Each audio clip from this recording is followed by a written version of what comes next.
میرا نام سونیا ہے اور آج میری شادی کا دن تھا۔ میں دلہن بنی بیٹھی تھی، بارات آنے والی تھی۔ میری چھوٹی بہن مہنور تیار ہو کر بہت خوبصورت لگ رہی تھی۔ میرے بعد اب مہنور کا نمبر تھا، اس لیے ہر کسی کی نظر اب اسی پر تھی۔ میری شادی میرے خالہ زاد سے ہو رہی تھی۔ بس اسی دن میری پھپھو نے میری چھوٹی بہن کو پسند کر لیا اور یہ طے کر لیا کہ وہ اپنے بیٹے فاروق کی شادی مہنور سے ہی کریں گی۔ شادی میں مہنور بہت پیاری لگ رہی تھی۔ شادی کے بعد پھوپھو نے اپنے بیٹے فاروق سے بات کی تو اس نے بھی ماں کے فیصلے پر خوشی کا اظہار کیا۔ ہم چاروں بہنوں میں بلا شبہ اللہ تعالیٰ نے مہنور کو سب سے زیادہ حسن کی دولت سے نوازا تھا۔ میکے میں شادی کے بعد ہماری پہلی دعوت ہوئی تو پھوپھو نے ہمیں اپنے فیصلے سے آگاہ کیا اور کہا کہ ہماری خوش قسمتی ہے کہ ہم نے مہنور کو بہو بنانے کا ارادہ کیا ہے، ورنہ یتیم لڑکیوں کو کب جلد اچھے رشتے ملتے ہیں۔ ان دنوں وہ ہم سے زیادہ امیر تھے کیونکہ میرے والد کی وفات کو 5 سال سے زیادہ عرصہ گزر چکا تھا۔ میرے والد ایک سرکاری محکمے میں کلرک تھے۔ ان دنوں کلرک کی تنخواہ کم ہوا کرتی تھی اور ایمانداری کے سبب ہمارا گزارا مشکل سے ہوتا۔ سفید پوشی کا بھرم قائم تھا۔ ابو کے بعد ہم نے بہت مشکل وقت دیکھا، مگر امی نے سفید پوشی کا بھرم قائم رکھا۔ امی نے لوگوں کے کپڑے سلائی کر کے ہمیں جوان کیا۔ جب پھوپھو نے مہنور کا رشتہ مانگا تو میں خوش ہو گئی۔ امی کو بھی کوئی اعتراض نہیں تھا۔ خیر سے مہنور کی منگنی پھوپھو کے بیٹے فاروق سے ہو گئی تو امی کی فکر میں کمی آ گئی۔ اب امی پرسکون تھی کیونکہ باقی 2 چھوٹی بہنیں ابھی چھوٹی تھی، ایک 5ویں اور دوسری 6ٹھی کلاس میں پڑھ رہی تھی۔ فاروق کا فیوچر روشن تھا، وہ انجینئرنگ کے آخری سال میں تھا۔ امی سے کہا گیا کہ جیسے ہی ہمارا بیٹا سالانہ امتحان دے گا شادی کی تاریخ رکھ دیں گے۔ اسی طرح دن گزرتے گئے۔ فاروق بھائی کے فائنل پیپرز ہو چکے تھے۔ انہوں نے کہا کہ مجھے تھوڑا سا وقت اور چاہیے، اچھی نوکری ملنے کی جلد توقع ہے، ملازمت ملتے ہی شادی کی تیاری شروع کر دیں گے۔ مہنور کو اپنے منگیتر سے محبت ہو گئی۔ امی چپکے چپکے تھوڑا بہت جہیز بنانے میں لگ گئی۔ انہی دنوں فاروق کو اچانک بیرون ملک جانے کا موقع مل گیا۔ وہ اس موقع کو گنوانا نہیں چاہتا تھا اور مہنور کو اس کی جدائی کے اندیشے ڈرانے لگے۔ مہنور نے بہت سی ایسی کہانیاں سن رکھی تھی کہ لڑکا بیرون ملک چلا جائے تو وہی کا ہو کر رہ جاتا ہے، وہیں کسی اور سے شادی کر لیتا ہے اور منگیتر انتظار کی آگ میں جلتی رہ جاتی ہے۔ امی نے پھوپھو سے بات کی تو وہ بولی، دیکھو بھابھی، میرے بیٹے کے مستقبل کا سوال ہے، بس ایک دفعہ فاروق کو جانے دو، ہمیں مزید 1 سال کا وقت دے دو، 1 سال بعد آ جائے گا، تب تک ہم بھی شادی کی اچھی تیاری کر لیں گے۔ ہم کوئی غیر نہیں ہے کہ تمہیں ہم پر بھروسہ نہ ہو۔ 1 سال تو پلک جھپکتے گزر جاتا ہے۔ میں زبان دے کر پھرنے والی عورتوں میں سے نہیں ہوں۔ پھوپھو کی تسلیوں پر امی نے اعتماد کر لیا۔ فاروق بیرون ملک چلا گیا اور میری بہن اس کے انتظار میں اپنے اندیشوں سے لڑنے کے لیے اکیلی رہ گئی۔ فاروق بھائی نے دبئی جاتی اپنے دوسرے بھائی کو بھی بلایا۔ اس کا ایک غیر ملکی کمپنی سے 3 سال کا معاہدہ ہو گیا تھا۔ دونوں بھائی خوب کما رہے تھے اور تقریباً ساری کمائی گھر بھجوا رہے تھے۔ اس کمائی سے ان کے گھریلو حالات بہتر سے بہتر ہوتے چلے گئے۔ دولت سے انسان کی آزمائش ہوتی ہے۔ ان کے مزاج ہی ساتوں آسمان پر پہنچ گئے۔ اب جب بھی پھوپھو ہمارے گھر آتی اس قسم کی باتیں ضرور کرتی کہ فلاں نے اپنی بیٹی کو جہیز میں گاڑی اور بنگلہ دیا ہے، لڑکی بھی ڈاکٹر ہے، لوگ سوچ سمجھ کر رشتہ کرتے ہیں۔ کبھی کہتی کہ دلہن والوں کی طرف سے ساس اور نندوں کو بھی زیور دیے جاتے ہیں۔ لڑکی والوں کی طرف سے میں ایک شادی میں گئی تو لڑکی والوں کی فراق دلی پر حیران رہ گئی۔ انہوں نے ساس کو 10 تولے کے کڑے اور ہر نند کو 2 تولے کے کڑے دیے اور تمام رشتہ داروں کو قیمتی جوڑے دیے۔ لوگ بڑی دھوم دھام سے بیٹیاں رخصت کرتے ہیں۔ امی ان کی باتیں سنتی تو دل تھام لیتی، سوچتی کہ انہیں کیا ہو گیا ہے، کیا دولت آنے سے انسان اتنا بدل جاتا ہے۔ طرح طرح کی باتیں سن کر بھی امی خاموش رہتی، کبھی پھوپھو کو جواب نہ دیتی، بس کہتی، دیکھتی ہوں آخر کب بلی تھیلے سے باہر آتی ہے۔ پھر ایک دن امی کو ان باتوں کا مقصد سمجھ آ گیا، کیونکہ پھوپھو نے کسی امیر گھرانے کی لڑکی دیکھ رکھی تھی اور اب کسی بہانے سے رشتہ توڑنا چاہتی تھی۔ وہ جب بھی آتی ہر بار نئی باتیں سنا جاتی تاکہ امی کا دل کسی طرح ٹوٹ جائے۔ جب وہ آتی تو میرا دل دک سا رہ جاتا کہ نہ جانے آج کیا کہنے آئی ہیں۔ امی بیچاری کے خوف میں دوڑ دھوپ کرتی، اچھے ہوٹل سے کھانا منگواتی اور میٹھے میں آئس کریم لاس ملاتی، کیونکہ پھوپھو کو آئس کریم بہت پسند تھی۔ عزت و تکریم میں بھی ہم کوئی کمی نہ چھوڑتے، مگر ہوتا وہی ہے جو نصیب میں لکھا ہوتا ہے۔ اسی طرح 1 سال گزر گیا۔ 1 سال بعد فاروق گھر آ گیا۔ پھوپھو نے اس کا دل ہم سے پھیرنے کے لیے جھوٹی باتیں بنائیں اور کہا کہ جب سے تم باہر گئے ہو وہ لوگ عجیب شرطیں لگانے لگے ہیں، شاید وہ مہنور کا رشتہ ہم سے بھی زیادہ امیر خاندان میں کرنا چاہتے ہیں یا پھر رشتہ نہیں دینا چاہتے۔ فاروق نے کہا کہ میں خود جا کر مومانی سے بات کرتا ہوں۔ فاروق کے تیور دیکھ کر پھپھو گھبرا گئی اور بولی یہ بڑوں کا معاملہ ہے، تم مجھ پر چھوڑ دو، میں خود سنبھال لوں گی۔ تم بات کر کے معاملہ خراب کر دو گے، وہ اگر شرطیں لگائیں گے تو ہم بھی کچھ شرطیں رکھ دیں گے۔ اتنے عرصے منگنی رہی ہے، اب رشتہ توڑنا کوئی مذاق نہیں، اگر رشتہ نہیں دینا تھا تو پہلے ہی منع کر دیتے۔ فاروق کو یہ سن کر بہت برا لگا، مگر وہ ماں سے مزید بحث نہ کر سکا، وہ تو آیا ہی اپنے وعدے کا پاس رکھنے تھا۔ انہی دنوں مکان مالک نے ہمیں مکان خالی کرنے کو کہا، کیونکہ گھر کرائے کا تھا۔ امی نے وہ مکان خالی کر دیا اور ہم دوسرے محلے میں منتقل ہو گئے۔ پرانے محلے میں سب عورتیں امی سے کپڑے سلواتی تھی، نئے محلے میں کوئی جان پہچان نہیں تھی۔ مالی حالات مزید خراب ہو گئے۔ والد صاحب نے زندگی میں 2 پلاٹ قسطوں پر خریدے تھے جن کی ادائیگی وہ کر چکے تھے۔ امی کا خیال تھا کہ ایک پلاٹ بیچ کر دوسرے مکان بنا لے۔ بھائی کا آخری تعلیمی سال تھا، امی چاہتی تھی کہ وہ نوکری پر لگ جائے تو پھر گھر بنے۔ پھپھو نے پکا ارادہ کر لیا تھا کہ رشتہ توڑنا ہے، مگر بیٹا راضی نہیں تھا۔ پھپھو دل میں منصوبے بنانے لگی کہ کسی طرح یہ شادی نہ ہو۔ بیٹے کے کہنے پر شادی کی تاریخ لینے آئی اور ساتھ یہ بھی کہہ گئی کہ اب ہمارا سوسائٹی میں مقام ہے، لڑکی کو خالی ہاتھ رخصت نہ کرنا، ساس نندوں کو بھی زیور دینا ہوگا ورنہ لوگ باتیں بنائیں گے۔ امی نے سب باتیں تحمل سے سنی۔ انہوں نے پائی جوڑ کر مہمانوں کے لیے بندوبست کیا اور شادی کا خرچہ اکٹھا کیا۔ امی نے ہم سے مشورہ کیا۔ بھائی نے کہا اماں ایک پلاٹ بیچ دیتے ہیں تاکہ مانور کی شادی ان کی حیثیت کے مطابق ہو جائے، بعد میں گھر بن جائے گا۔ اس وقت بہن کی خوشی اہم ہے۔ فاروق واقعی اچھا لڑکا تھا۔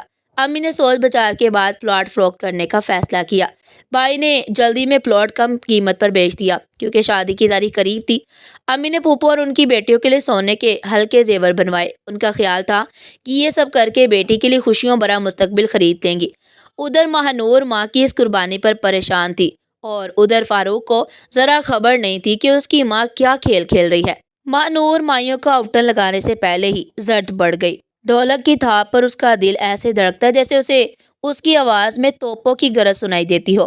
ہم سمجھ رہے تھے فاروق کو ساری حقیقت پتہ ہے، کیونکہ اس کی ماں ایسا تاثر دے رہی تھی جیسے وہی اپنی ماں کو نئی نئی ہدایت دے کر ہمارے گھر بیچ رہا ہو کہ یہ کیا ہم غریبوں کے ساتھ کیا جا رہا ہے، کیا آپ بھی ایسے سلوک کرتے ہیں اپنوں کے ساتھ؟ ادھر وہ پوشیدہ طور پر شادی کو ناکام بنانے کے لیے ایک نیا منصوبہ بنا چکی تھی جو انہوں نے شادی والے دن ہی انجام دینا تھا۔ مہندی والے دن پھپھو بڑی دھوم دھام سے اپنے مہمانوں کے ساتھ آ گئے۔ مہندی کی رسم سے پہلے انہوں نے خاموشی سے امی کا ہاتھ پکڑا اور کاغذ دے کر بولی بھابھی پہلے سے پڑھ لو، پھر مہندی کی رسم شروع کرتے ہیں۔ امی نے کاغذ کھول کر پڑھا۔ یہ کچھ چیزوں کی لسٹ تھی، فرنیچر، گاڑی اور ایک پلاٹ کا مطالبہ۔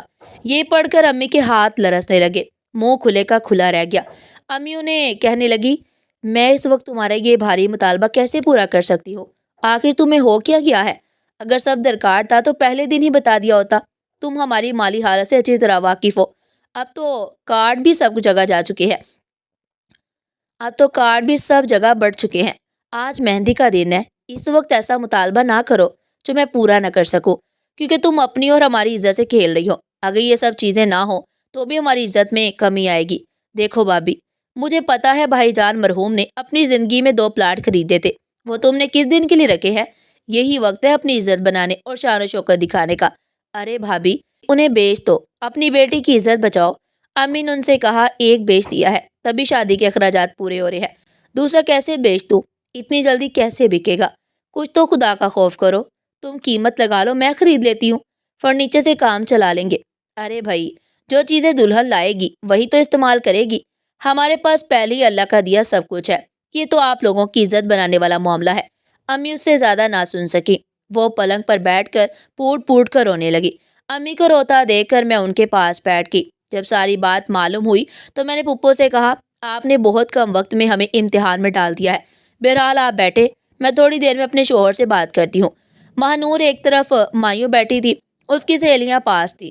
میں نے انہیں ذرا دیر کے لیے کمرے سے باہر بھیج دیا کہ ضروری بات کرنی ہے۔ ماہنور کو بتایا کہ پھپھو پلاٹ ہتھیانا چاہتی ہیں، وہ کہتی ہیں جہیز میں کوئی کام کی چیز نہیں ہے، بیٹی کو پلاٹ دے دو۔ تم کیا کہتی ہو؟ ماہنور کا زرد چہرہ غصے سے سرخ ہو گیا، جانے اس کے بدن میں اس وقت کہاں سے خون آ گیا۔ آخر انہوں نے کیا کہا ہے؟ میں نے بتایا انہوں نے کہا ہے کہ تم نے پلاٹ چھوڑا ہے تو بیٹی کو ہر چیز دے کر عزت سے رخصت کرو، اب تمہارے پاس روپے پیسے کی کمی نہیں ہے۔ عجیب بات ہے کہ اپنے مرحوم بھائی کی بیوہ کے ساتھ ایک نند ایسا سلوک کر سکتی ہے۔ یہ سن کر ماہنور نے دوپٹہ سر سے اتار پھینکا اور بولی میں جا کر پھوپھو سے بات کرتی ہوں۔ نیت خراب تھی تو اس مرحلے تک کیوں پہنچایا؟ اب باراتیوں کے سامنے ہمیں ذلیل کرنا چاہتی ہیں۔ ہنور کے خطرناک تیور دیکھ کر میں نے کہا، تماشا نہ بناؤ، صبر سے کام لو، مجھے تھوڑی سی مہلت دے دو۔ آخر مجبور ہو کر دوسرے کمرے میں جا کر میں نے فاروق کو فون کیا۔ اس نے کہا، آپ لسٹ کا کاغذ دے کر میرے پاس آ جائے، مجھے اس معاملے سے امی نے بے خبر رکھا ہے۔ میں نے اپنے شوہر سے کہا، 1 منٹ کے لیے دلہا کے گھر جانا ہے۔ گاڑی گلی میں کھڑی تھی۔ آدھے گھنٹے میں ہم فاروق کے سامنے بیٹھے تھے۔ اس نے کاغذ پر نظر ڈالی، پھر قلم اور کاغذ نکالا اور میرے شوہر سے کہا، میں بولتا جاتا ہوں، آپ لکھتے جائیے۔ پھوپھو جان، آپ کو بھاری فرنیچر، برتنوں کے سیٹ، ریفریجریٹر، حتیٰ کہ کار تک جہیز میں مل جائے گی، لیکن میری بھی ایک شرط ہے۔ آپ کو ڈیفینس میں میرے لیے 2 کنال کی کوٹھی خریدنی ہوگی، جہاں میں اپنی بھارے جہیز کو سجا سکوں۔ اس گھر میں صرف میں اور مہنور رہیں گے۔ اگر آپ کو میری فرمائش منظور ہے تو ٹھیک، ورنہ ہمیں بھی آپ کا مطالبہ منظور نہیں ہے، صرف مہنور۔ فاروق نے کہا، یہ خط آپ امی کو دے دیجیے گا، آگے میں سنبھال لوں گا۔ یہ تحریر مہنور کی طرف سے پھوپھو کو پہنچی تو وہ چکرا گئی، دوڑتی ہوئی بیٹے کے پاس گئی اور کہا، دیکھو ان لوگوں کی شرافت، ایک تو غربت کے باوجود ہم ان کی لڑکی لے رہے ہیں، اوپر سے ایسے نخرے، اتنی بڑی شرط لگا دی۔ فاروق نے آپے سے باہر ہوتی ماں کو تھاما، بولا، آپ نے بھی تو ایک فہرست مومانی جان کو دی ہے۔ انہوں نے انکار نہیں کیا۔ ابھی باجی کے شوہر آئے تھے، وہ کہہ گئے جو لسٹ آپ نے بھجوائی ہم سب اشیاء دے رہے ہیں، فکر نہ کرے۔ تو امی جان، جب غریب ہو کر وہ اپنی عزت رکھ رہے ہیں تو ہم صاحب حیثیت ہو کر ان کا ایک مطالبہ کیوں نہ مانے؟ ہم اپنی کوٹھی مہنور کے نام کر دیتے ہیں۔ ہرگز نہیں بیٹا، کیا ہمیں دربدر کرنے کا ارادہ ہے؟ ٹھیک ہے، پھر نہ ہم ان سے کچھ لیتے ہیں اور نہ انہیں کچھ دیتے ہیں، سادگی سے شادی ہو جائے گی۔ مجھے سرے سے یہ رشتہ منظور نہیں، ابھی جا کر ختم کرنے کا اعلان کرتی ہوں۔ جب دروازے سے بارات لوٹ جائے گی نا، تب دیکھتی ہوں کیسے ہوتی ہے مہنور کی شادی۔ ہماری کیا جگنسائی ہوگی تو ان کی ہوگی۔ رخصتی میں 2 دن باقی ہیں۔ امی جان، میں ہرگز ایسا نہیں ہونے دوں گا۔ فاروق کے والد نے بھی بیٹے کا ساتھ دیا اور ساری صورتحال بتائی۔ کم از کم اپنے مرحوم بھائی کا تو خیال کرو بیگم، آخر کیا ہو گیا تمہیں؟ آخر کار بیٹے کے سامنے پھوپھو کو ہار ماننا ہی پڑی۔ نکاح تمام مردوں کے درمیان ہوا۔ فاروق نے نکاح نامے میں یہ بھی لکھوا دیا کہ اگر خدا نہ خواستہ لڑکی کو طلاق ہوئی تو دولہا 50 تولہ سونا اور کوٹھی لڑکی کو دے گا، اور اگر اس گھر میں لڑکی کو کسی قسم کی جسمانی اذیت دی گئی تو دلہن کے ورثاء قانونی چارہ جوئی کے مجاز ہوں گے۔ اس شرط کا علم پھوپھو کو بعد میں ہوا۔ وہ بہت چلائی، مگر بیٹے نے کہا، جہیز نہ لانے پر سسرال میں بہو کے ساتھ انتقامی کارروائی کے واقعات عام ہیں۔ اس رجحان کی حوصلہ شکنی کے لیے میں نے یہ شرط لکھوائی ہے۔ یہ پھوپھو کے لیے سخت توہین تھی، مگر اب صبر کے سوا کوئی راستہ نہیں تھا۔ مہنور کو بھی ہم نے سمجھا دیا کہ فاروق بے قصور ہے، اس کی نیت صاف ہے، پھوپھو کی سوچ غلط تھی۔ تم نے سسرال جا کر سب کے ساتھ عزت اور اخلاق سے پیش آنا ہے۔ اگر پھوپھو کچھ کڑوا کہہ دے تو درگزر کرنا۔ فاروق نے بھی پہلے دن یہی نصیحت کی کہ بڑوں کی عزت لازم ہے، تمہارا صبر، تمہاری فرما برداری نیکی بن کر تمہاری تقدیر سنوارے گی۔ سچ کہا تھا فاروق نے۔ چند دن پھوپھو کا منہ بنا رہا، پھر انہیں اپنی غلطی کا احساس ہو گیا۔ مہنور کو سینے سے لگا لیا، اب ایک پل اس کے بغیر نہ رہ پاتی تھی۔ کہتی میں کتنی نادان تھی، لالچ نے آنکھوں پر پردہ ڈال دیا تھا۔ پھوپھو نے بھی فاروق سے کہا، شاباش بیٹے، تم تعلیم یافتہ ہو، اسی لیے انسانیت کے پاسدار ہو۔ مجھے تم جیسے بیٹے کا باپ ہونے پر فخر ہے۔ یہ ایک تعلیم یافتہ نوجوان کی ذہانت تھی جس نے مہنور جیسی محبت کرنے والی لڑکی کی زندگی میں دکھوں کی بجائے خوشیاں بڑھ دی، ورنہ ہماری پھوپھو نے تو کوئی کسر نہیں چھوڑی تھی۔ بعد میں پھوپھو نے اپنے کیے کی امی سے معذرت بھی کر لی اور امی نے انہیں معاف بھی کر دیا۔ آج ہم سب ہنسی خوشی زندگی گزارے ہیں۔ ناظرین، آپ کو ہماری آج کی کہانی کیسی لگی؟ کمنٹ سیکشن میں اپنی قیمتی رائے کا اظہار ضرور کیجیے گا۔ اس طرح کی مزید سبق آموز کہانیاں سننے کے لیے چینل کو سبسکرائب کریں، ویڈیو کو لائک کریں اور زیادہ سے زیادہ شیئر کریں۔ پھر ملتے ہیں ایک نئی کہانی کے ساتھ، تب تک کے لیے اللہ نگہبان۔